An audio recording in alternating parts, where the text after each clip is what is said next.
Bismillahirrahmanirrahim. Alhamdulillahirabbil alamin.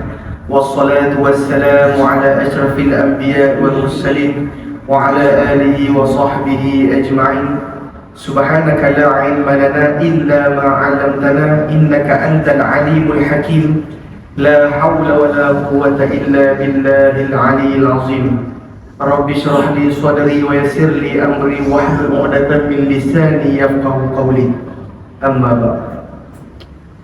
Pertamanya saya mengucapkan jutaan bilion terima kasih kepada pihak pengurusan Surau Solok Selekoh Padang Temu, ataupun nama registernya Madrasah Kampung Padang Temu, lebih kurang Saya bertanya juga ada nama Arab ke tidak?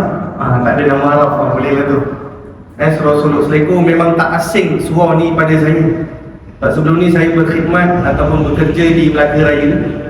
Saya asal orang Sekap, so nak ke Melaka Raya tu tiap-tiap hari lalu jalan utama ni lah. Tak asing, cuma hari ni baru sempat singgah. Diberi ruang dan peluang untuk kita kongsikan. Terutamanya saya mengucapkan jutaan terima kasih kepada pengurusi, timbalan pengurusi Encik Zamri sendiri kerana menjemput saya ke madrasah yang mulia ni. Pada malam nisfu Syaban, pada malam ni malam nisfu Syaban, kita mencari ruang dan peluang untuk membuat segala kebaikan ibadat yang ada, termasuk juga majlis ilmu pada hari ini. InsyaAllah yang saya kasihi Tuan Imam, yang saya muliakan, ibu-ibu, ayah-ayah, sahabat-sahabat yang saya hormati sekalian insyaAllah. Jadi pada malam yang mulia ini kita akan berkongsi, berbincang, berdiskusi macam-macam lah kalau kita nak istilahkan. Satu ilmu yang kalau kita sebut ngeri juga kalau nak bincang panjang. Kalau tak ya boleh meletup. Takut orang nak bincang bang. Apatah lagi ilmu ini, hukum untuk mempelajarinya hanyalah fardu kifayah. Lagi kurang lah benda tu nak dibincangkan. Tetapi hakikatnya apabila berlaku kematian, agihan pusaka peninggalan si mati wajib ataupun fardu ain diagihkan mengikut hukum faraid. Setiap kali berlaku kematian, setiap itulah pelaksanaan hukum faraid itu berjalan. So tak ada alternatif lain untuk agihkan harta kecuali hukum Allah, iaitu hukum faraid. Jadi hari ini insya-Allah lah, saya minta maaf awal-awal kalau terkasar bahasa, tersentuh hati, terkena cerita. Sebab cerita ni memang biasa berlaku. Takut tercakap tu macam kes saya lah tuan. Tuan ni tahu ke kes saya macam ni? Saya minta maaf siap-siap. Saya tak kenal tuan-tuan. Hari ni pun saya pertama kali jumpa pengurusi, pertama kali jumpa Encik Zamri. Mungkin semua pertama kali kita jumpa hari ni. So kalau saya cerita tu memang tak ada kena-mengena lah. Tak ada kena-mengena. Jadi insya-Allah kita akan tengok apa situasi sikit sebanyak lah yang berlaku. Mungkin ada yang tak faham apa tu faraid, kenapa penting sangat ilmu ni kita nak tahu malam ni. Hakikat yang dah berlaku di sekeliling kita ibu-ibu tu okey ke pintu tu buka sikit Kalau nak buka semua tak ada masalah kot. Boleh. Sebab dia dah ramai-ramai kumpul tengah-tengah. Bismillah. Okey. Hakikat yang berlaku di sekeliling kita, saya nak tanya, saya nak cerita dulu, nak bentangkan sikit sebanyak isu yang dah berlaku.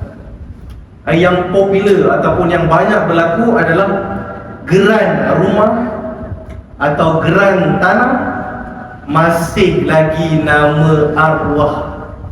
Walaupun dah meninggal 10 tahun, 20 tahun, 30 tahun, masih lagi nama arwah dalam geran. Adakah ini satu perkara yang bagus? Saya tanya. Deling ngaji orang. Saya akan selalu guna whiteboard. Mungkin kalau tuan akan whiteboard Saya bagi situasi. Agak nampak whiteboard ni. Ini sering berlaku di sekeliling kita. Kuliah kita malam ni 3 jam. Boleh, insyaAllah. Ini kita anggap sebagai geran tanah atau tapak rumah. Banyak kes yang saya jumpa, tanah ni arwah atuk yang punya. Yang bertanya dengan saya itu lebih kurang umur 70, 60. Dia beritahu rumah yang tanah yang saya duduk ni, tanah arwah atuk punya. Iling kepala dia. Tahun 1975, tahun 1957. Tarikh tu logik, tarikh kematian si mati itu logik lagi untuk kita uruskan pusaka untuk padam. Apa yang berlaku semasa arwah meninggal dunia? Petak tu maksudnya lelaki. Lelaki. Bukan dia tak ada kena-mengena dengan saiz badan ke apa. Dia meninggal dunia, dia meninggalkan seorang isteri. Saya bagi isteri. Bulat tu perempuan. Bulat tu perempuan. Kalau dapat segitiga takut tak faham lah. Petak dan bulat dia senang. Dia meninggalkan 5 orang anak lelaki, 3 orang anak perempuan. Kalau ke bawah tu maksudnya bahagian furuk, bahagian keturunan ke bawah. Saya lukis macam ni. Dan dia meninggalkan ayah ada masa tu, dan juga meninggalkan ibu dia. Ini berlaku tahun 1980. Contoh, masa arwah meninggal, panjang umur semua orang. Mak ayah ada panjang umur, isteri dia panjang umur, anak dia 8 orang. Bila berlaku kematian terhadap, kita letak A, nama dia A, simpulan ni A ni, isteri dia ada bahagian. Saya nak tanya, berapa bahagian isteri? 1 per? Dah ada kelas faraid ke sebelum ni dekat sini? Belum Okay, lepas ni kita boleh buat kelas faraid. Bahagian isteri 1/8, bahagian ibu 1/6, bahagian bapa sebabkan ada anak lelaki 1/6, dan selebihnya baki akan dapat kepada anak. Tak apa, jangan pening-pening apa 1/6, apa 1/8 ni, kami tak faham. Masa kelas matematik dulu pun memang tak minat, tidur je Ustaz. Ini pula dah hujung-hujung nak belajar pula 1/6, 1/8. Tak apa, jangan stres malam ni, jangan stres. Yang kita nak maklumkan bahawa ada hak, bila seorang itu meninggal dunia, ada hak orang lain yang ditinggalkan tapak rumah. Saya nak tanya, sekarang ni, ini dah berapa tahun? Kalau 1980 sampai 2023 ni, 40 tahun dah 43 tahun. 43 tahun ni, saya yakin dan percaya yang ni dah meninggal. Anak-anak silap pun dah meninggal. Yang tinggal cucu cicit bawah lagi. Bila kita tak menguruskan pusaka yang ditinggalkan oleh arwah atuk ni, siapa yang duduk atas tanah? Agak-agak siapa yang duduk? Mungkin masa dia meninggal, anak dia seorang duduk dekat kampung ni. Letaklah nama dia, buat rumah tengah-tengah ni. Rumah ni letak. Seorang anak dia 8, seorang duduk. Bila dia meninggal, turun dekat anak dia ataupun cucu. Cucu si mati. Silap cucu pun dah tak ada, tinggal cicit je sekarang yang duduk. So duduknya di atas ini disebabkan masih nama arwah. Adakah duduknya tu dalam keadaan yang sahih ataupun yang sah? Ramai orang kata tak. Masa turun dekat anak seorang ni pun, kenapa turun dekat dia pun tak tahu. Wahal ada adik-beradik lagi 7 orang, ada mak ayah, ada isteri. Kenapa dia yang dapat duduk dekat kampung Padang Temu? Kenapa dia? So yang ni yang berlaku Dan apa yang diduduk, contohlah yang ni, yang cicit ni yang duduk, cucu yang duduk, dia duduk atas tanah memang tanah tu dia secara haram, biduni izin, tanpa izin waris.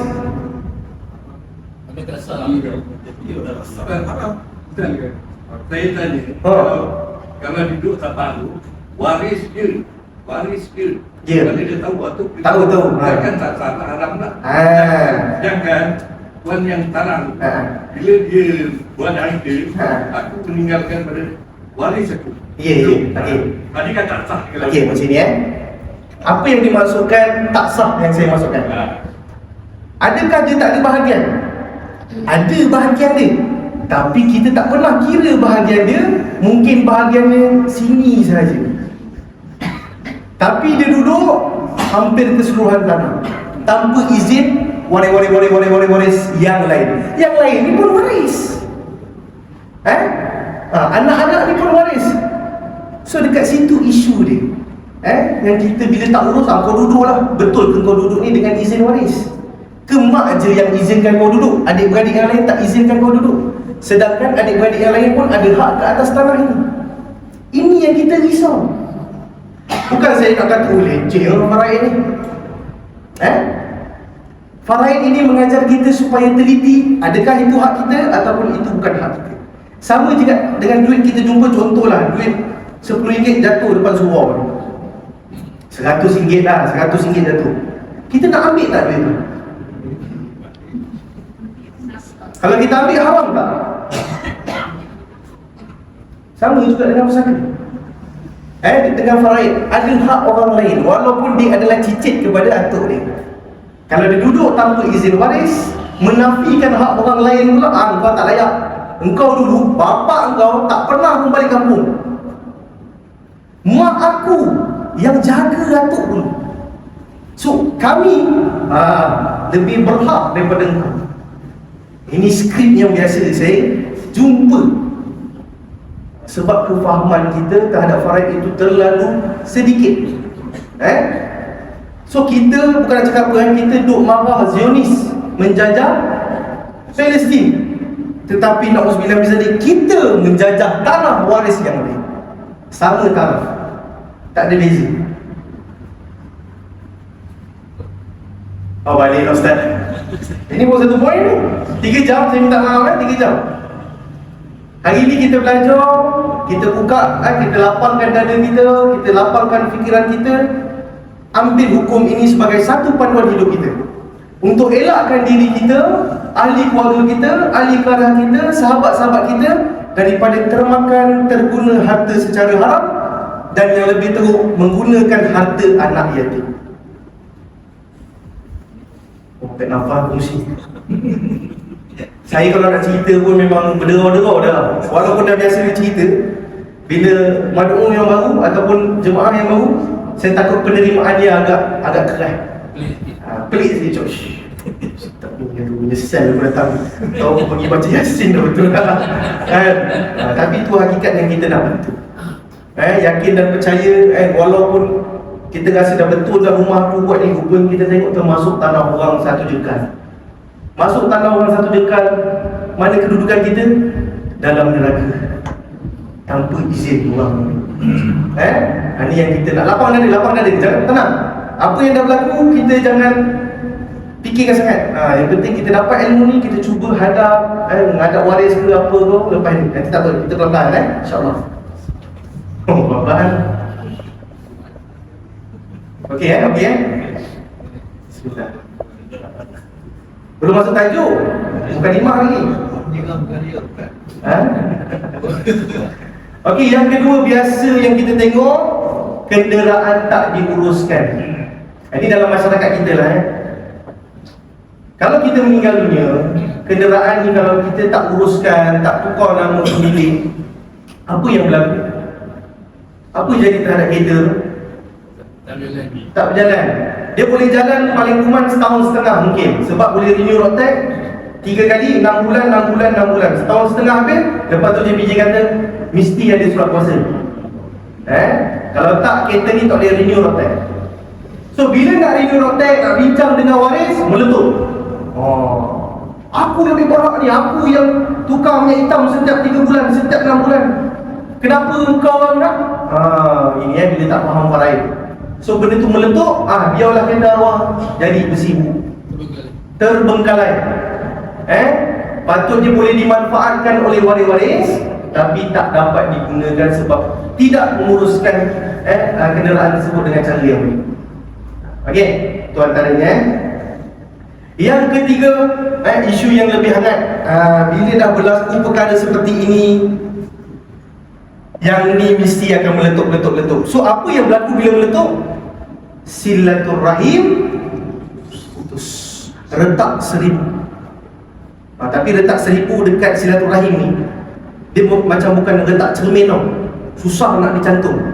Silaturahim antara waris, kalau retak 1000, 1,000,000, kalau dengan kefahaman yang betul, taklimat yang betul, perbincangan yang bagus, boleh cantum dalam masa sekejap, InsyaAllah. Sebab tu hukum faraid ni dia ada hikmah dia, bukan sekadar nak bagi beri harta je.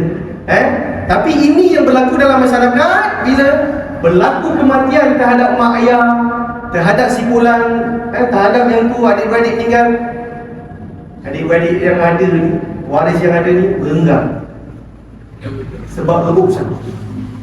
Kadang memang sedih lah bila raya, sebelum ni raya sama-sama kita pun dah nak Ramadan, lepas tu Syawal. Bila Syawal tu dah tak ziarah dah rumah Pak Long, Pak Ngah, Pak Cik, contoh sebab mereka ni duduk lorat sangat dengan pusaka. Mak tak suka. Mak tak suka dengan dia orang. Kau jangan pergi rumah Pak Long. Tu yang kita tak nak. Sia-sia ibadat kita kalau silaturahim kita retak. Malam ni malam yang berkat, malam yang akan diampunkan dosa-dosa kita. Tetapi kalau kita tak jaga silaturahim, Allah tak akan ampunkan. Sebab tu kita nak belajar faraid ni bukan untuk siapa dapat banyak, siapa dapat sikit, tu siapa punya rumah, siapa punya kereta je. Tapi silaturahim perkara yang paling penting yang kita nak kena tengok dalam urusan. Kita kena ingat, umat akhir zaman, kita ni akan diuji dengan harta. Harta lah. Sekarang lepas pasca PKP, telur mahal lah, apa yang semua benda mahal. So ujian, bila datang pusaka seperti durian runtuh, kadang kita goyah. Kita sebagai isteri masuk duit KWSP arwah 100,000.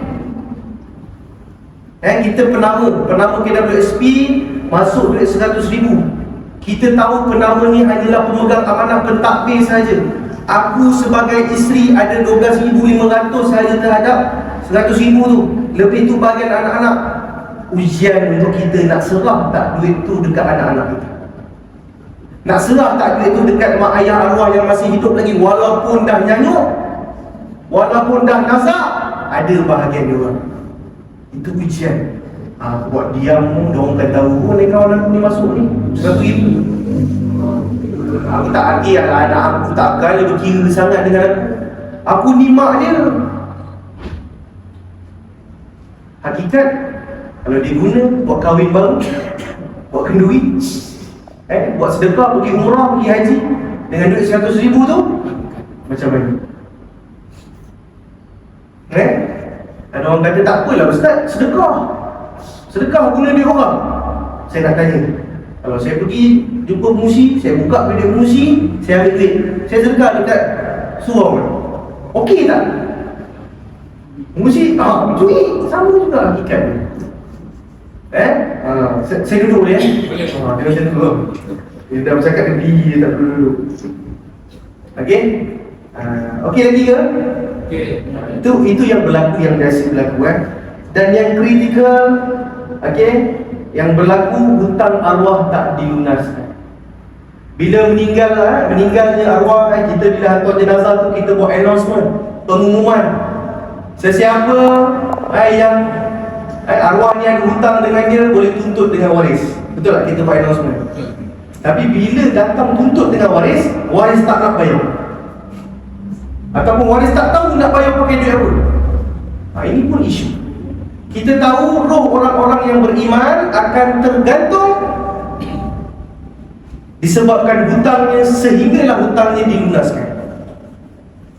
Hadis benda ni bukan rekaan semata-mata.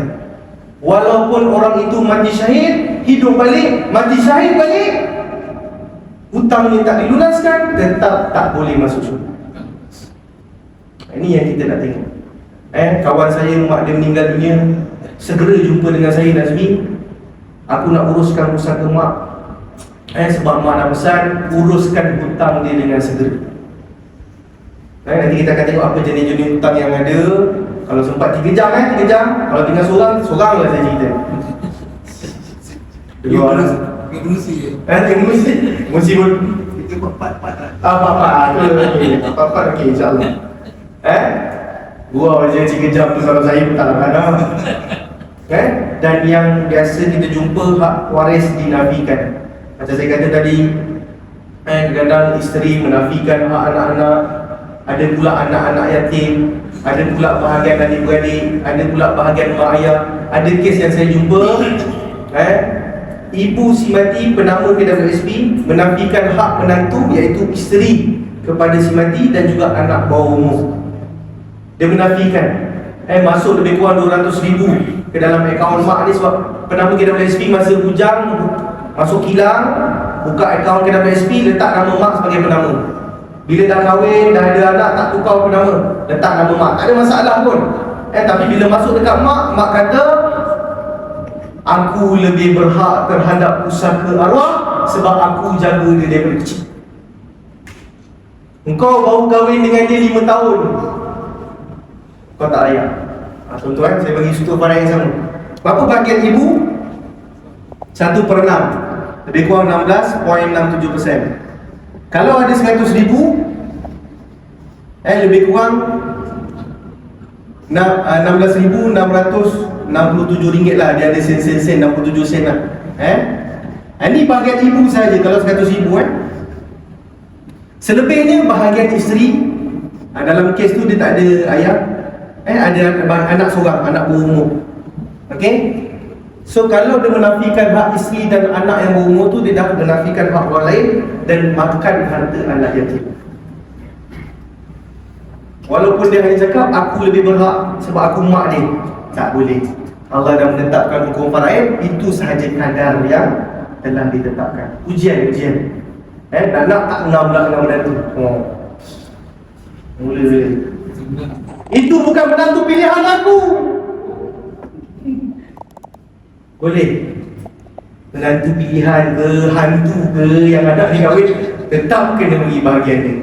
Walaupun dia penagih dadah, Rasulullah misalnya, saya minta maaf walaupun dia penagih dadah, dia pembunuh ke, dia perompak ke, dia buat benda yang kita tak suka lah, tetap dia ada hak. Tetap dia ada hak. Tak boleh nak khabar dia ni anak yang soleh ke, anak yang taat ke, tak boleh itu isu dia. So benda ni boleh dielakkan. Perkara-perkara yang saya sebutkan awal ni boleh dielakkan dengan kefahaman terhadap ilmu faraid dan urusan harta pusaka. Saya merupakan seorang peguam syar'i dan juga pendakwah berkaitan dengan faraid, perunding harta pusaka. Memang mencari tempat-tempat untuk kita sebarkan ilmu ni. Kalau kuliah maghrib ke apa ke, memang kita minta at least sebulan sekali dapat ruang tu cantik dah.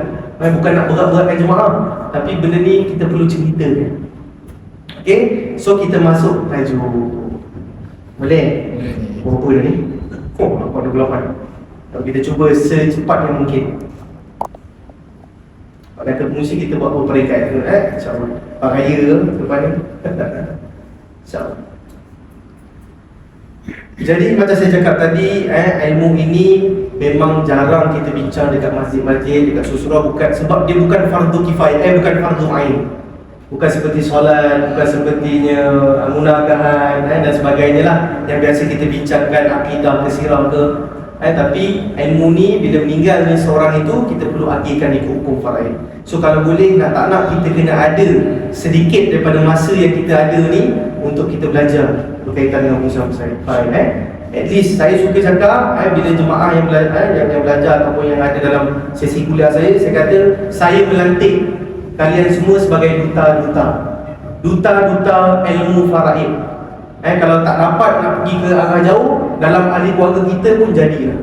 Bila berlaku kematian dalam ahli keluarga kita, ada orang boleh bantu cakap.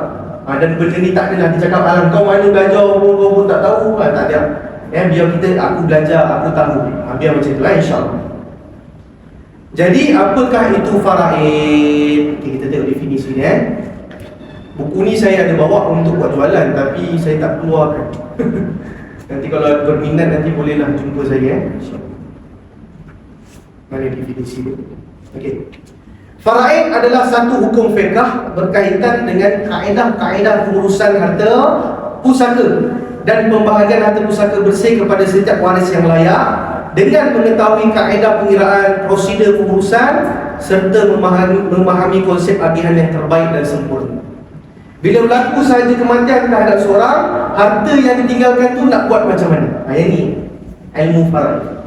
Kita tak boleh hentam sembrono ikut tekak kita.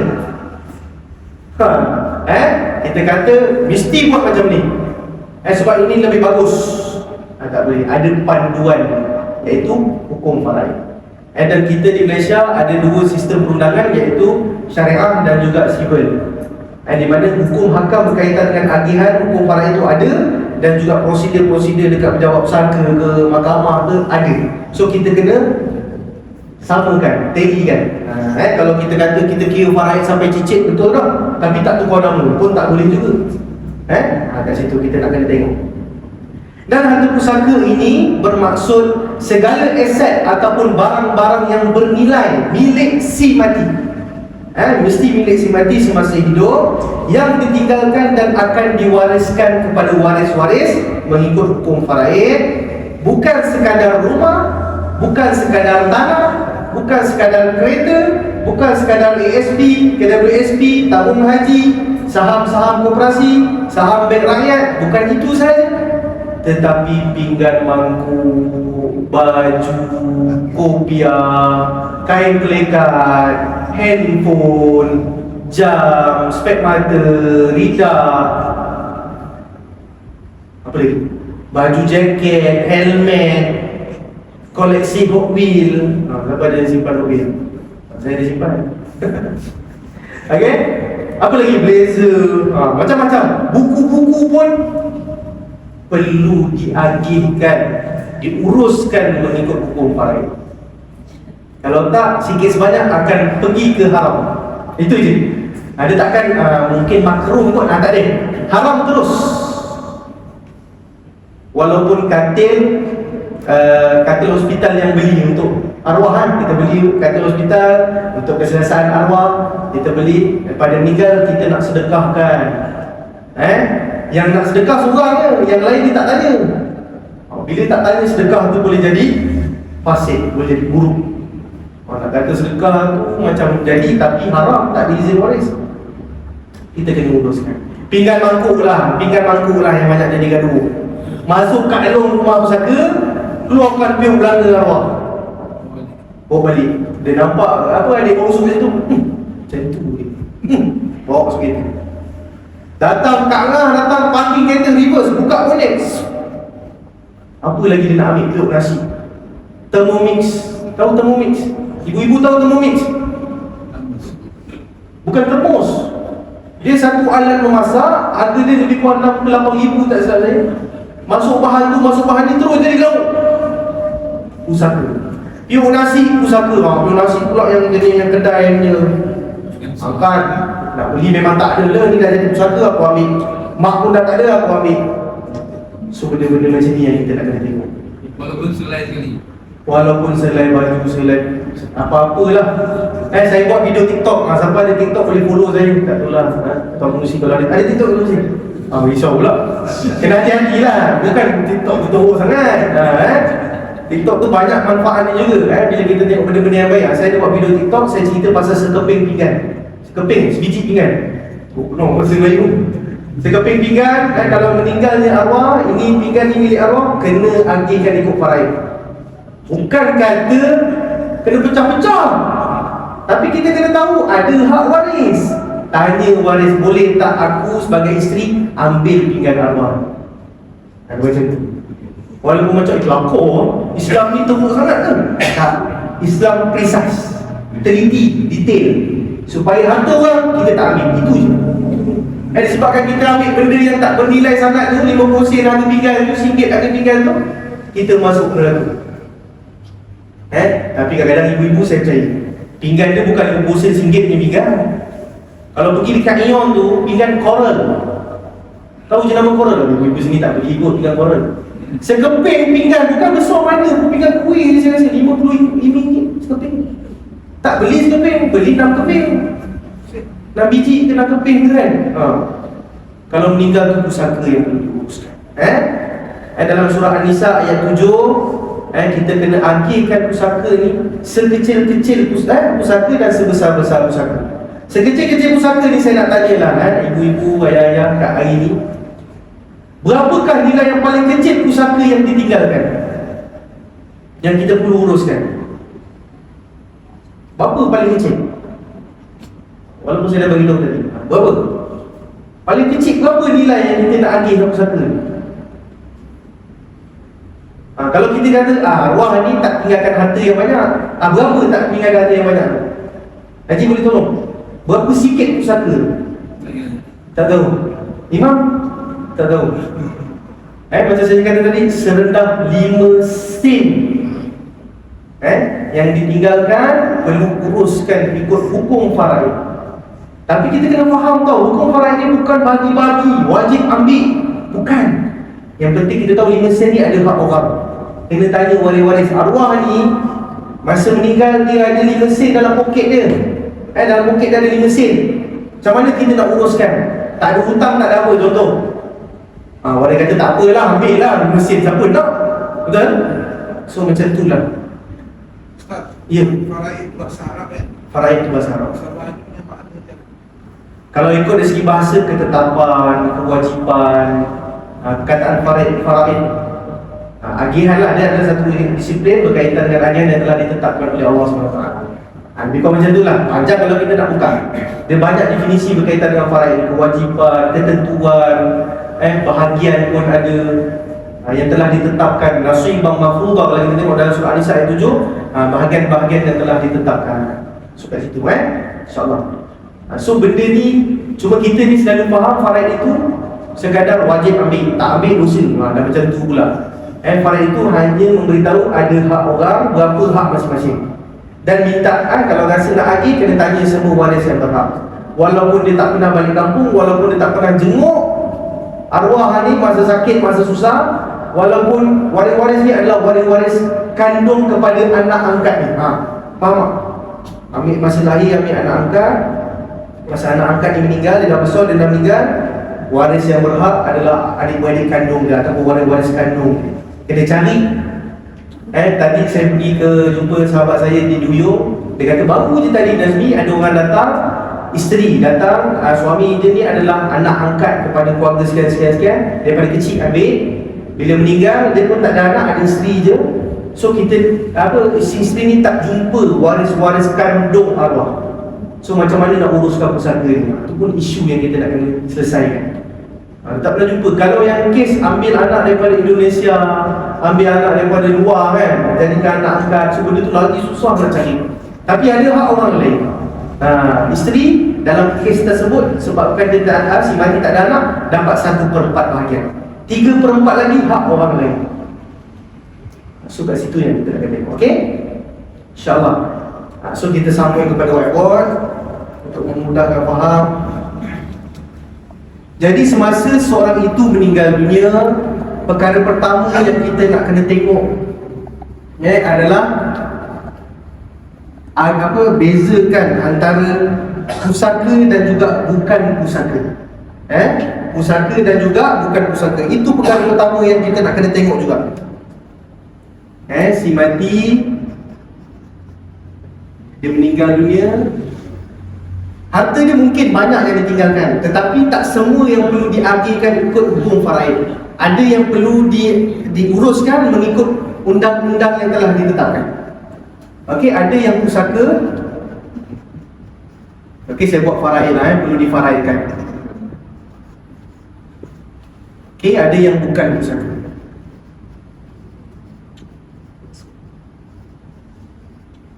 Selesaikan dulu. Tengok dulu, belum akhir lagi. Jangan mati je malam meeting, engkau berapa, aku berapa. Satu untuk engkau, satu untuk aku. Dua untuk engkau, dua. Sampai apa nak maksud minta maaf, kepala bapak pun ada maksud lagi. Sebab undang-undang ikut hati dia. Tak maaf kalau berkasar sikit. Sebab memang itulah hakikat yang berlaku. So benda ni perkara pertama sekali yang kita akan tengok. Asingkan mana yang perlu diakilkan ikut hukum faraid, yang mana tak perlu. Yang ni tak terbalik. Kita tengok. Kita tengok yang bukan pusaka dulu. Yang pertama, yang biasa kita selalu sebut, pernah dengar benda ni. Harta yang telah dihibahkan, dah beri masa hidup kepada isteri ke, kepada anak-anak ke, ataupun contoh manfaat takaful yang telah dihibahkan, tak perlu diagihkan lah. Tapi kalau manfaat takaful tu tak dihibahkan, ditinggalkan dalam bentuk penama, perlu diwariskan atau perlu difaraidkan. Harta hibah, dia dah beri masa hidup, tak perlu dah diagihkan. Yang kedua, harta amanah. Maksud harta amanah ni, kita masih hidup, kita dilantik sebagai pemegang amanah. Dalam AJK surau, siapakah orang yang memegang amanah yang berat berkaitan dengan harta? Bendahari. Bendahari ataupun pengusi kalau dua akaun, dua nama, pengusi kena saya, bendahari kena saya. Tapi kalau AJK khairat pun, ada terlibat sekali. Sebab dia collect duit tu setiap bulan kan, setiap bulan collect RM5 kepada ahli-ahli ahli khairat lah. So itu antara contoh harta amanah. Kalau dia meninggal dunia, adakah duit bendahari tu difaraidkan? Duit yang disimpan tu, contohlah dia collect duit khairat lah, kita ambil duit khairat dia collect, tiba-tiba dalam perjalanan pulang ke rumah, tak sempat nak serah pada pengusi ke, tak sempat nak bank lagi, meninggal. Dalam sampul kuning, kenapa kuning lah, dalam sampul putih lah, kuning jarang kita jumpa, tapi biasa kalau kuning tu duit khas tau. Sampul kuning tu adalah lebih kurang RM500 ataupun RM200. Kumpul ni, dia AJK khairat, kumpul duit tu, kumpul on the way nak balik tu accident. Isteri tahu, ada orang sahamkan dia ada duit di abang. Alhamdulillah abang, walaupun abang meninggal mengejut, tapi ada juga duit untuk ayam. Dia tak tahu lelaki dia tu AJK khairat. So tak boleh diambil, kena serah semula kepada pihak surau ataupun AJK khairat yang lain. So ada amanah, jangan difaraidkan benda tu. Ataupun kalau ibu-ibu minta maaf, main kutu. Siapa yang dilantik sebagai ibu kutu, tolong declare dengan suami dia, declare dengan anak dia, wahai ahli keluargaku, pada hari ini aku telah dilantik sebagai ibu kutu untuk menabung pembiayaan membeli Tupperware ataupun periuk noksa MW. Tahu beli apa, iron board sampai ribu kan, tak mampu, kita main kutu. So ibu kutu kena tahu, kena senaraikan giliran, berapa bayaran, berapa tarik-tarik penting tu. Sebab kalau meninggal, duit yang mungkin dia sedang kumpulkan untuk diserahkan kepada ahli yang sepatutnya dapat, tak sempat serah, takut duit tu difaraidkan. Ayang, bila kau buat bisnes tepi ni yang abang tak tahu pun kau buat bisnes tepi yang ada duit 3,000 bawah katil tu. Allah sayang, hari-hari baca Yasin.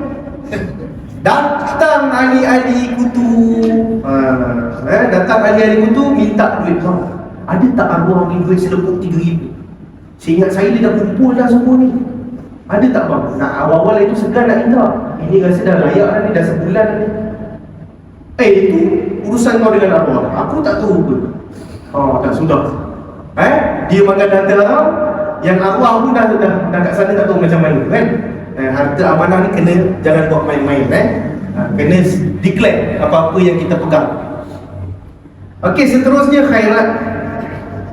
Khairat kematian bukan pusaka. Kalau ada lebihan, biasa kalau khairat masjid ke apa ke, biasanya dia akan settle dekat kos pengurusan. Tak ada lebihan, tak ada kurang. Kalau kurang tu pihak masjid mungkin akan tampung. Tapi kalau kita masuk mana-mana institusi kewangan, ada yang menyediakan khairat kepada ahli yang mencarum ke, contoh saham koperasi, dia ada dia punya khairat kematian. Dia ada contoh, tak silap saya ASB ke ada, cuba semak balik. Dia ada berbelas tempat yang biasa kita jumpa ni, yang biasa kita join ni, yang kita masuk ni ada khairat kematian ni. Bukan sikit-sikit tau, satu tempat 2,000, 3,000. Kawan saya dia pernah kumpulkan khairat kematian mak dia saja 18,000. So duit ni macam mana sini? Tak perlu difaraikan, boleh dihabiskan kepada waris-waris yang merata ke mana yang terdekat lah. Boleh, tak ada masalah. Okey, khairat. Okey, daripada tu lagi banyak. Saya laju-laju je lah. Ni yang biasa kita jumpa. Okey, pampasan majikan. Ini biasa kalau kerja kilang ke, kerja swasta ke, bila meninggal dunia, dalam tempoh Covid ke, kemalangan ke, company ada beri duit 2,000 ke, saku hati kepada bayu, kepada anak-anak. Biasanya hal tersebut tak perlu difaraikan lah, memang serah company, serah kepada waris ataupun bayu. Okey, dan juga yang popular yang di kalangan kita ni, harta pinjam.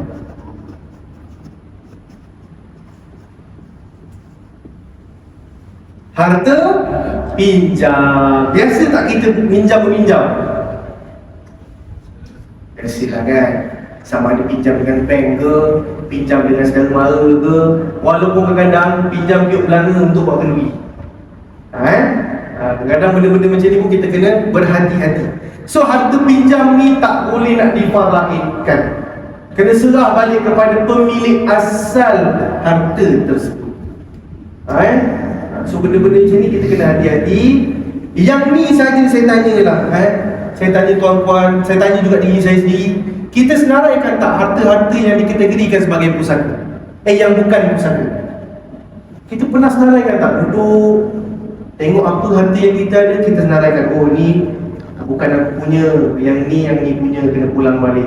Aku ni ada memegang jawatan sebagai bendahari. Biasa duit yang ada dekat aku ni 300 ke 400 sebab sekian-sekian. Duit penceramah ke, duit khairat ke, apa-apa tulis. Duit sumbangan Jumaat ke tulis. Okey? Aku ni contohlah, apa-apa lagi lah kita senaraikan. Ada yang harta haram lah, apa lagi ni, perbincangan berkaitan dengan bukan pusaka ni panjang lagi. So senaraikan. Kat situ kita dah buat tak? Kalau tak buat, cuba balik ni sebelum tidur ke, buka satu kertas tulis apa harta yang kita ada yang ni bukan pusaka. Okey, yang satu lagi lupa saya nak bagi tahu, pencen.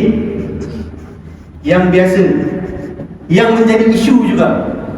Pencen ni, dia punya undang-undang ni diserahkan kepada pasangan dan juga anak-anak di bawah umur, termasuk juga yang OKU tak silap saya. So benda ni tak perlu difaraikan. Jangan jealous pula dengan mak kita, dengan bapak kita. Harta lain ada banyak. Pencen pun mak dapat. Tiba-tiba kita kata, mak ni nak lagi ke pusaka arwah? Mak pun dah dapat pencen sebulan 2,000, 3,000. Yang lain tak payah, tak boleh. Yang tu lah. Yang ni kena juga difaraikan. So benda ni kena hati-hati. Ini yang biasalah kita jumpa, yang ramai akan tanya saya, benda ni perlu difaraikan ataupun tidak. Okey. So yang pusaka ni, bukanlah nak kata selain daripada itu, saya boleh senaraikan juga supaya mungkin kita dapat guideline yang mengatakan itu pusaka ataupun tidak. Okey, yang biasa yang kita jumpa harta halal lah. Harta yang diperolehi secara halal selain daripada yang bukan pusaka, dia perlu difaraikan.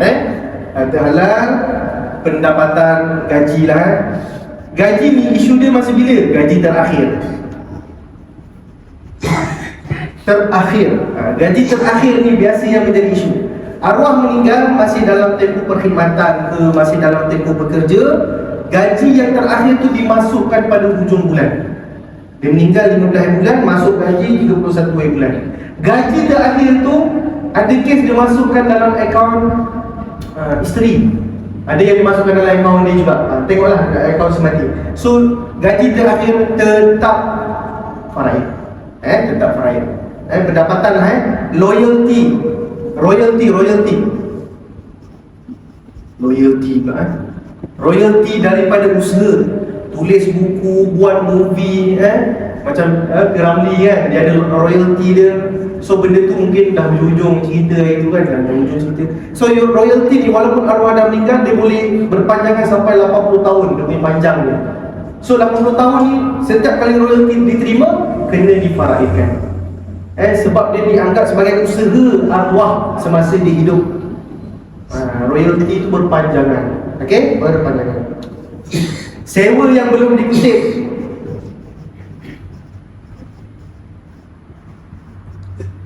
Belum dikutip. Arwah dia ada membuat rumah sewa 2-3 pintu contoh. Masa dia meninggal dunia, rumah sewa tersebut masih diteruskan kutipan ataupun yang ujung yang bulan terakhir tu pun tak dikutip lagi. So perlu kutip dan diagihkan ikut hukum faraid. Tak boleh diserahkan kepada isteri saja bulan-bulan. Bukan tak diserah, isteri tak boleh bulut seorang-seorang. Ataupun anak sulung yang jaga rumah sewa tu ambil seorang-seorang. Tak boleh.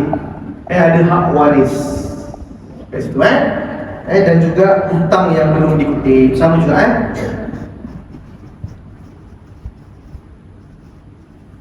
yang belum dikutip.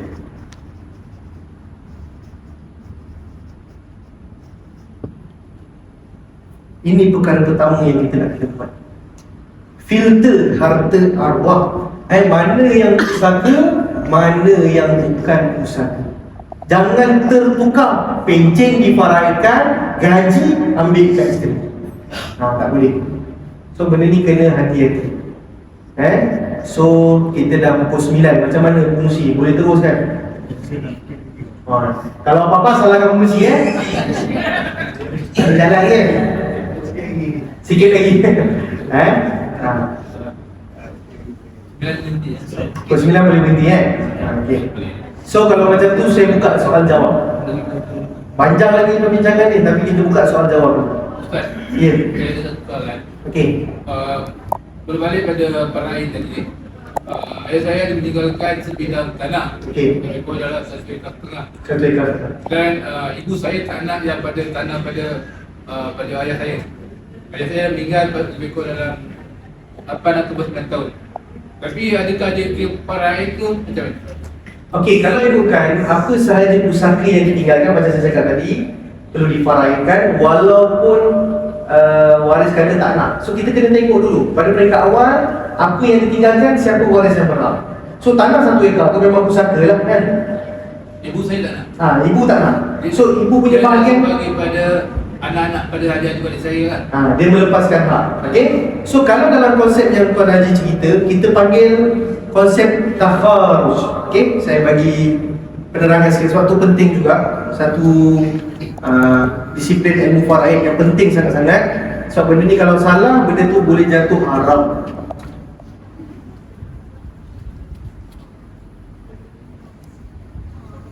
Okey. Dalam faraid ada satu konsep yang kita panggil takharuj.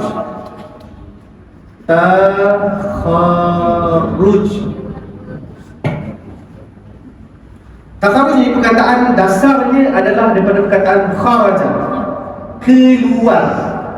Okey, keluar. Saya lukis ini adalah cawan ataupun siapa belajar sains ni, apa nama benda ni? Tabung uji. Tu kan. Benda tu. Benda tu lah. Saya pun dah lama dah tak sebut. Ni. Ini air lah. Okey. Kita anggap cawan ini, air ini adalah faraid. Okey, faraid. So kita kena masuk dulu dalam faraid ni dulu. Kena masuk dalam faraid. Bila kita kata tak nak tadi, kita keluar. Kita keluarkan diri kita daripada faraid. Apa maksud keluar dekat faraid ni? Kita tahu bahagian kita, macam kes tuan, mak tahu bahagian mak sebagai isteri adalah 1/8. Dia kata aku tak nak bahagian ini terhadap tanah tersebut. maka dibolehkan mengikut konsep takharus. Kalau nak buat benda ni, mesti dia tahu bahagian dia berapa. Tapi adik-adik semua dah bagikan 1/8 semua. Sama kata. Sama kata. Kalau dah serah, dia pun memang tak nak, dia pun tahu bahagian dia 1/8, dia serah kepada waris, maka itu dibolehkan. Sama juga bila kita sembang bab takharus ni, sama juga dengan konsep nak bagi sama rata, tak nak ikut faraid. Tak nak ikut faraid tuan, saya adik pusaka tak ikut faraid, terbahagi sama rata. Boleh tak? Haji dah giling. Boleh tak? Oh. Mesti boleh tak? Tak nak bagi, tak nak ikut faraid. Kami tak nak ikut faraid, kami nak bagi sama rata. Dia macam tadi macam dah belajar tadi, ustaz dah cakap boleh ke tak? Macam confused ni. Boleh ke tak? Okey, kalau nak akid pusaka tak nak ikut hukum faraid, nak bagi sama rata, hukumnya haram. Tak boleh. Nak bagi sama rata kena ikut faraid. Oh, dah pening. Sebab menggunakan konsep takharus di sini, waris kena tahu bahagian asal dia. Contoh, si mati meninggal dunia. Oh, dah pening lah. Ibu-ibu okey ke tu? Dua lelaki, dua perempuan kita nak tengok. Dua lelaki kita tahu yusikumullahu fi auladikum lidzakari mislu hadzal unsayain dalam surah An-Nisa ayat 11 Allah mengatakan bahagian anak lelaki 2 bahagian, bahagian anak perempuan 1 bahagian. Kalau dari sudut kiraan faraid, mereka ni berempat tetapi ada 6 bahagian. Anak lelaki dapat 2/6, 2/6, anak perempuan 1/6, 1/6. Nak bagi sama rata ikut faraid, kena tahu dahulu bahagian faraid masing-masing. 2/6, 2/6, 1/6, 1/6. Nak bagi satu sama rata jadi 1/4, 1/4, 1/4.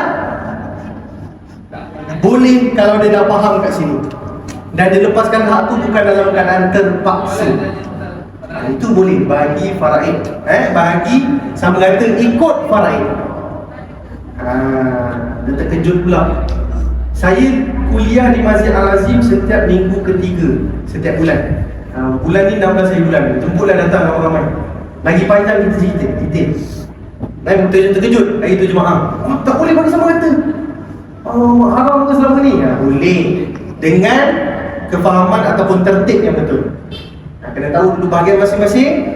Nak bagi sama rata daripada 2/6, 2/6, 1/6, 1/6 kepada 1/4, kena tahu bahagian dahulu baru boleh. Tak boleh memaksa waris tersebut. Kalau kita kata, kau ni anak bongsu, kau tak payah dia nak tamak sangat, bagilah sama rata dengan kami adik-adik perempuan ni. Tak boleh kita kabur gitu. Kalau kita kabur gitu, maksudnya kita yang tamak nak bahagian faraid dia. Biar dia buat bagi sama rata tu dengan keadaan yang suka. Okey tuan, maka jawapannya boleh.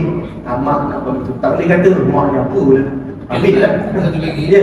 Kalau seseorang itu kita ambil angkat, kalau dia boleh dapat ada faraid. Okey. Antara asbab untuk pewarisan, untuk seseorang itu layak untuk mewarisi, dia ada 3 sebab sebab untuk mewarisi. Yang pertama disebabkan nasab keturunan.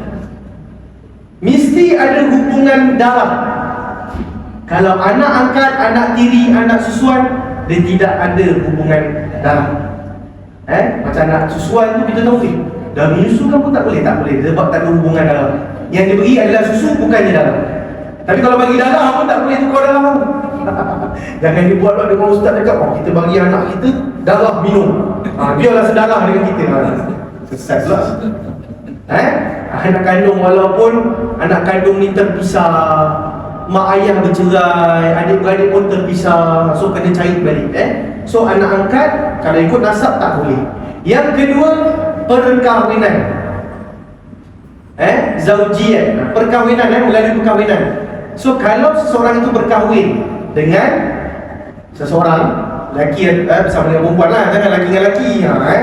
Lelaki dengan perempuan berkahwin, maka dekat situ asbab untuk pewarisan dah berlaku, walaupun sesaat pernikahannya. Qadi kata sah, saksi kata sah. Gembiranya pasangan lelaki ini. Senyum punya senyum sebab dapat kahwin dengan wanita tercantik di kampung pada ketemu. Senyum. Dia umur 60, kahwin dengan 18. Mana tak senyum?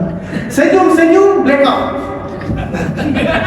Kan dekat kat cushion. Kalau duduk dekat atas kursi keras tu, senyum keras. Ji, okey tak Ji? Rupa dah tak ada. So isteri tadi yang ditinggalkan berhak untuk pusaka si mati. Walaupun tak masak lagi, tak basuh baju lagi, tak apa lagi, tak tidur bersama. Yang ni pun ada isu. Wah, pandai-pandai pula dia. Tapi tuan, dia tak bersama lagi. Tahu kau dia bersama ke tak? Yang sesaat tu betul lah. Contoh 3 hari, 4 hari, dia tak bersama lagi. Macam mana dia boleh berhak? Bersama ke tak kisah. Asalkan dia nikahnya sah, pernikahan tu dah ada, asbab pewarisan dah establish, maka dia ada hak. Meninggal pula pencen, ada 1 juta gratuiti. Itu ujian. Mak mentua, adik-beradik, memang kata nak bagi tak nak, bagi tak nak. Kahwin pula memang bujang pula, tak ada anak, adik-beradik ada hak pewarisan. Isteri pula baru sesaat kahwin, nak bagi tak nak, nak bagi tak nak. 1/4 bahagian. Wallahualam. Ada soalan? Soalan akan tak dapat tuan soalan. Ya tuan. Ustaz, kalau satu orang tu mati, dia ada anak lah, ada Okey. anak perempuan. Tapi anak sulung dia dah mati dulu. Sulung dia dah mati dulu, adakah anak sulung tu dapat bahagian? Okey. Anak sulung tu pula ada 5 orang anak. Okey. Sekarang anak yatim. Ada cucu semati. Ya. Adakah cucu tu dapat bahagian? Okey. Soalan ni ataupun situasi ni memang biasa berlaku. Bila arwah meninggal, tengok-tengok anak dia dah meninggal lagi awal. Lepas tu ada pula cucu dan mungkin isteri yang ditinggalkan. So kalau kita tengok syarat pewarisan, antara syarat pewarisan yang pertama mesti mati semati. Confirm mati. Kau jangan buat cerita arwah tu dah mati dah, wah hidup lagi pergi kedai. Mesti mati, confirm mati. Sama ada confirm dengan ada sijil mati, nampak kubur dia, ataupun ada perintah mahkamah. Macam contoh dia hilang, dah 20 tahun hilang, kita dapatkan perintah mahkamah mengatakan dia dah mati, contoh. Okay? Itu yang pertama, mesti mati. Yang kedua, mesti hidupnya waris. So bila tengok syarat yang kedua, mesti hidupnya waris, anak yang sulung tadi automatik tak dapat. Automatik tak dapat. Cuma kita tengok cucu ni dapat ke tak? Okay? Ataupun anak si mati ni dapat ke tak? So bila kita tengok si mati yang meninggal, bukan si mati yang anak sulung, si mati yang meninggal, siapa yang ditinggalkan? Okay, kita buat carta dulu. Boleh boleh biasa soal jawab ni pun 2 jam, 3 jam kan? Wah, ini kemulan terus kan? Okay? So benda ni situasi berlaku. SM1 si mati pertama, dia ada anak lelaki. Yang anak sulung ni lelaki ke perempuan tuan? Lelaki okay, dia ada anak perempuan, dia ada anak perempuan, dia mungkin ada anak lelaki lain juga. Okay, kita tengok situasi yang pertama ni. Yang ni dah MD. Allah, apa benda ni ustaz? Tadi dah SM, yang tadi dah macam-macam coding, ni MD pula. MD ni maksud dia mati dulu. Senang kalau tu dia penat. Dan cerita kita buat tarikh, yang ni meninggal tahun 2023 Januari. Yang ni meninggal tahun 2020 masa Covid ni tu. Alhamdulillah Yang meninggal ni dia ada anak, cucu lah, cucu kepada si mati pertama ni. Ada anak lelaki luang ni, lepas tu ada isteri. Seorang lah isteri Ayah-ayah kat sini ada berapa orang isteri biasa? Sini paling sikit berapa isteri? Seorang je seorang je. Okay. So dalam situasi macam ni, kita bila mana kita nak tengok sutur faraid si mati pertama, kita akan tengok dulu di peringkat anak. Ada anak lelaki dan anak perempuan, mereka ni jadi asobah. Nanti kita belajar kalau kita jumpa lagi kita akan tengok. Asobah ni dia akan mendinding. Yang ni pun boleh jadi asobah, tapi asobah yang kekuatan dia ataupun darjat dia lebih rendah. Yang ni lebih layak. So bila asabah dekat sini lebih layak, yang kat sini dah terhalang. Tak boleh jadi asabah. Ni cucu, ni anak. Asabah di peringkat anak lebih kuat, melainkan yang ni pun MD. Anak lelaki ni MD. Bila anak lelaki MD, anak-anak perempuan akan dapat 2/3. Ada baki 1/3. Cucu daripada anak lelaki boleh habiskan baki. Tapi kalau dalam kes tuan, ada lagi anak lelaki, mereka ni jadi asabah yang lebih layak. Yang ni kita panggil waris patah titi.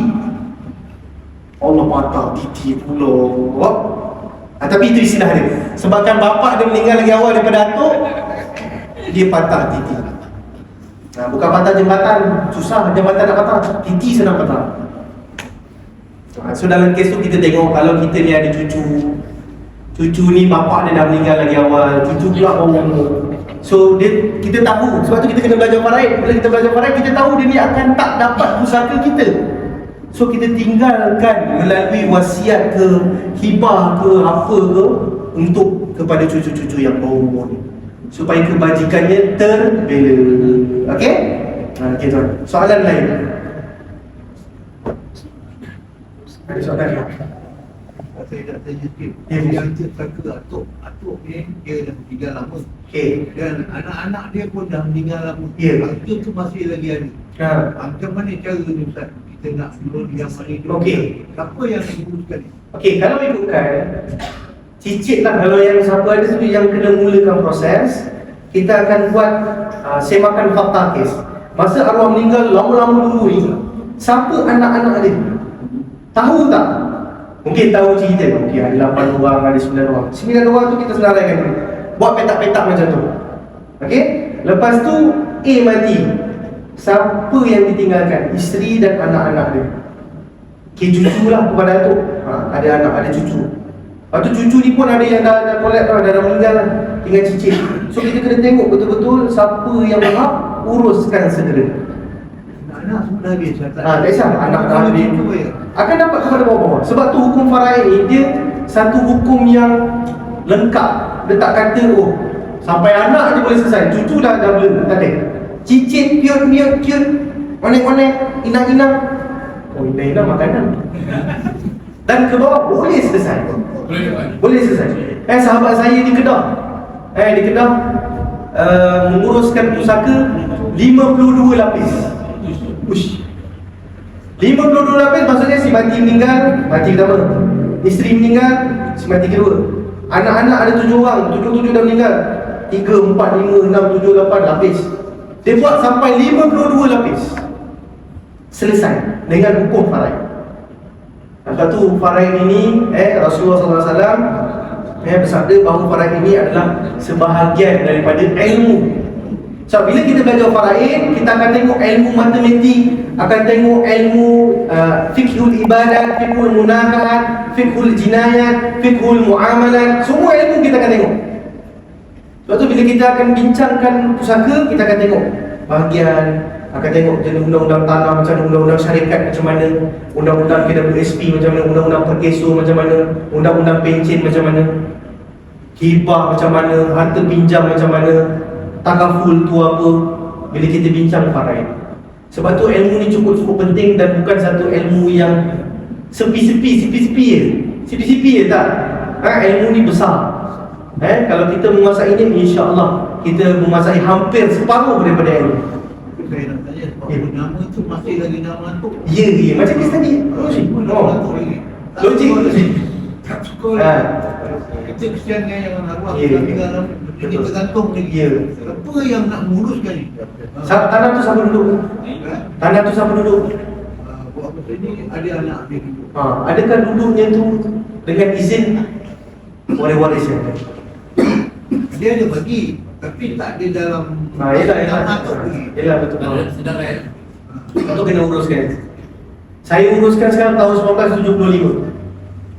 Cucu yang jumpa saya untuk uruskan. Satu tanah lebih kurang 3 ekar. Ataupun cucu yang tu lah, anak yang tu. Tak kisah, siapa-siapa pun boleh. Boleh. Dia tak ada cerita abang sulung ke, kak long ke, keturunan ke, kak cik ni tu, tak ada. Siapa-siapa rasa waris, kita buat. Orang yang atuk tu lah. Waris yang atuk tu lah. Yang kita macam tuan kata, dia tahu dia waris. Dia tahu tu atuk dia. Tak kisah, siapa-siapa boleh start teruskan. Walaupun belah perempuan, boleh, tak ada masalah. Tak ada masalah, perempuan ke lelaki semua berhak menjadi penghuni. Kita tolong uruskan lah. Ya. Kalau macam kita diam, dia terus hukum. Itulah kalau kita duduk diam, tanah tu betul tak kita agih yang betul-betul ikut hukum waris. Ke main muntang. Itu je. Kita duk sibuk lagi cerita pasal arwah. Kan kesian nama tu. Kesian kan nama tu disebut-sebut lagi. Walaupun tak ada apa, mungkin tersedak lah. Kejap-kejap tersedak. Apa sebut? Apa sebut ni? Pusaka tak uruskan. Wallahualam kan. Ada soalan lagi? Macam kita punya, katalah contoh, bapa dah meninggal, Hmm. rumah tu bil api masih lagi nama ayah. Okey. Kalau bab bil api ni pandangan saya lah kan. Bil terakhir yang arwah hidup saja kita bayar. Pusaka dia. Yang kita akan tolak daripada pusaka dia. Selebihnya tu dah waris tengok astro, guna api, air, arwah dah tak guna dah. Waris bayar lah pakai duit ni. Yang bil terakhir saja masa arwah hidup tu je kita bayar guna pusaka dia. Yang selepas tu tukar lah, janganlah dibiarkan begitu saja. Berikat namun tak bertali. Macam tu. Terikat namun tak bertali. Biaya sama lah. Bil air, bil api, bil astro, bil telefon, yang mana yang tak disekat oleh jabatan pendaftaran negara ke apa, sila uruskan. Janganlah nama arwah lagi. Tengok bil maksum, contoh maksum kan nama-nama orang lama. Maksum ni dah meninggal lama lah. Yang duduk ni cicit dia, tukar lah. Tak ada apa isu pun. Cuma dari segi sudut pentadbiran tu tak cantik lah, nama arwah moyang lagi. Tapi proses tu lambat lah. Tu kena tengok proses ni. Masalah Itu yang malas nak pergi. proses tu lambat tu. Tapi tu tak crucial sangat lah. Tapi yang tanah tu penting. Tanah tu dah kena. Ya Ji? Saya nak tanya Ustaz, Faraid dengan adat tempati. Okey. Bagian dia adakah sama dengan tanah? Okey, macam ni macam agak hangat kalau tanya berkaitan dengan adat pepatih. Okey, pembahagian berkaitan dengan adat pepatih ni, dia kata dia melebihkan bahagian kaum wanita. Okey, terutamanya berkaitan dengan tanah adat. Okey, maaf kalau saya silap. Tanah adat ni dia macam tanah amanah suku. Okey, bila tanah amanah, tanah suku, dia tak macam saya kata tadi, harta amanah. Ini adalah tanah suku. Kampung Padang Temu ni contoh adalah suku Bintang. Contoh. Saya pun tak tahu dah nama suku Negeri Sembilan. Suku Bintang ni. So peraturan suku mengatakan tanah ni boleh diwarisi oleh kaum wanita sahaja. Dan ketua adat dia boleh kata kalau tak nak bagi kepada, contoh ada 5 orang waris perempuan, dia tak nak bagi kepada 5, dia nak bagi 2. Itu keputusan ketua adat suku. So dia bukan terikat dengan faraid. Harta-harta lain masih subjek kepada faraid. Tanah adat yang biasa yang kita bincangkan tu yang menjadi isu pertikaian. Itu sebab saya kata jadi yang kata sebenarnya adat dia ada pusaka, harta kekayaan moyang dan harta ni pada keturunan. Yang kata lelaki tak dibagian, tak dibagian. Lelaki ni untuk menjaga harta-harta yang telah diwarisi dulu. Jadi bila adik-beradik dia yang datang, buat nak kata kan, dia akan menjaga hak dia ada. Dia akan menjaga. Pasal itu pusaka ni dapat pada adik perempuan dia, mana ada suami, dia tak boleh jual. Betul. Itu sebabnya kebanyakan orang jalan tak geran bertahun tak ada. Yang tanah boleh kata kita kata tu haram ke yang jangan. Jadi kalau tanah adat ni saya tak boleh nak berani kata putus sebab dia adalah susunan daripada amanah suku. Anak mungkin dia orang dah tahu okey ni perempuan je yang ada. So yang tu tak ada kaitan dengan faraid. Tapi harta-harta lain selain daripada tanah adat tu macam itulah tuan. Dia mesti kena tahu berapa bahagian dia sebagai cicit kepada moyang dia. Mana tak ada hukum kalau dia tak bertemu haram kan. Tak ada. Ada pepatih dia lain. Dia harta amanah. Dia harta amanah. Jadi mana yang lelaki ni waris dia nak menjagakan dia Amanah. Kalau dia tak melakukan amanah, dia lah jawab. Betul. Lebih kurang macam itulah So cerita berkaitan dengan tanah adat dan juga adat pepati berkaitan dengan faraid ini dibincangkan panjang. Tapi saya boleh simpulkan bahawa tanah adat ni dia adalah tanah amanah. Ketua suku ni dia akan decide Dia kena siapa yang dapat. di kampung tu dia tahu. Kampung suku dia tahu. Kita mungkin orang luar mungkin tak tahu. Tapi bagi yang macam adat tarik ni, dapat beri dia boleh jual. Ya betul. Habis. Habis, sekarang kita tu dah habis. Betul. Terputus dah. Kalau orang batin ni dia nak kan benda tu ada. Daripada keputusan dia sampai yang sekarang. Betul, itu tanah amanah, tanah adat. Betul tu. Dia punya pendapat kan. Pandangan dia. Betul Okey, ada soalan lain? Jangan segan-segan, ibu-ibu takkan tak ada soalan. Dia buat bincang belakang tu. Bincang lain. Pak, saya tanya dia kata soalan. Ya, okey. Sensitif lah Ustaz. Macam tu. Tak apa, nanti boleh ambil nombor telefon saya. Saya tulislah terus. Kalau ada kertas ke apa, ambil tulis. Takut nanti tertanya-tanya. 013 638 5734. Nazmi Cuma dekat banner tu Najmi. Nama saya Nazmi. Tapi tak ada masalah, orang panggil Nizam pun ada. Jadi panggil nama baik okey je. Jangan panggil kacak pun boleh juga. Okey, itu nombor telefon saya. So insyaAllah rasa panjang lagi perbincangan di fungsi. Kalau ada ruang dan peluang, kita selit lagi lah. Kalau dapat berkala sebulan sekali pun lagi cantik. Kita buka buku, buka kitab kan, lagi cantik lah. Wallahu a'lam. Kita akhiri dengan doa. Bismillahirrahmanirrahim. Alhamdulillahirabbil alamin wassalatu wassalamu ala asrafil anbiya'i wal mursalin wa ala alihi wa sahbihi ajma'in. Alhamdulillahirabbil alamin hamdan hamidin hamdan syakirin hamdan na'imin hamdan sabirin hamdan yuafi ni'amahu wa yukafi'u mazidah. Ya Rabbana lakal hamdu kama yanbaghi li jalali wajhikal karim wa 'azimi sultanik. Allahumma inna nas'aluka salamatan fid din wa 'afiyatan fil jasad wa ziyadatan fil 'ilm wa barakatan fil rizq wa taubatan qabla al-maut wa rahmatan 'inda al-maut wa maghfiratan ba'da al-maut.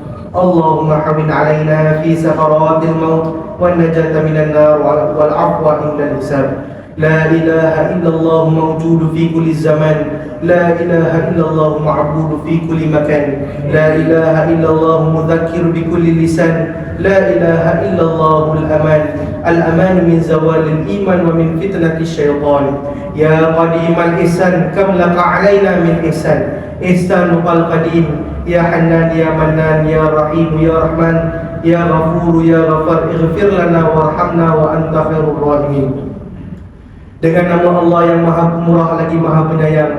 Ya Allah, sesungguhnya kami memohon kepadamu keselamatan dalam agama dan kesihatan dalam tubuh, bertambah dalam ilmu dan keberkatan rezeki, dan taubat sebelum mati, mendapat rahmat ketika mati, dan mendapat pengampunan sesudah mati. Ya Allah, mudahkanlah bagi kami dari sakaratul maut, dan lepaskanlah kami dari api neraka, dan mendapat keampunan ketika dihisab. Ya Allah, janganlah Engkau menyesatkan hati kami sesudah Engkau memberi petunjuk, dan berilah kami rahmat dari sisi-Mu. Ya Allah, berikan kami kebaikan di dunia dan akhirat berkat malam nisfu Sya'ban ini. Ya Allah, Rabbana hab lana min azwajina wa zurriyyatina qurrata a'yun waj'alna lil muttaqina imama. Rabbana atina min ladunka rahmah wa hayyi lana min amrina rashada. Rabbana atina fid dunya hasanah wa fil akhirati hasanah wa qina azaban nar. Wa sallallahu ala sayyidina Muhammad wa ala alihi wa sahbihi wa barik wa sallam. Walhamdulillahi rabbil alamin. Taqabbalallahu minkum. Assalamualaikum warahmatullahi wabarakatuh.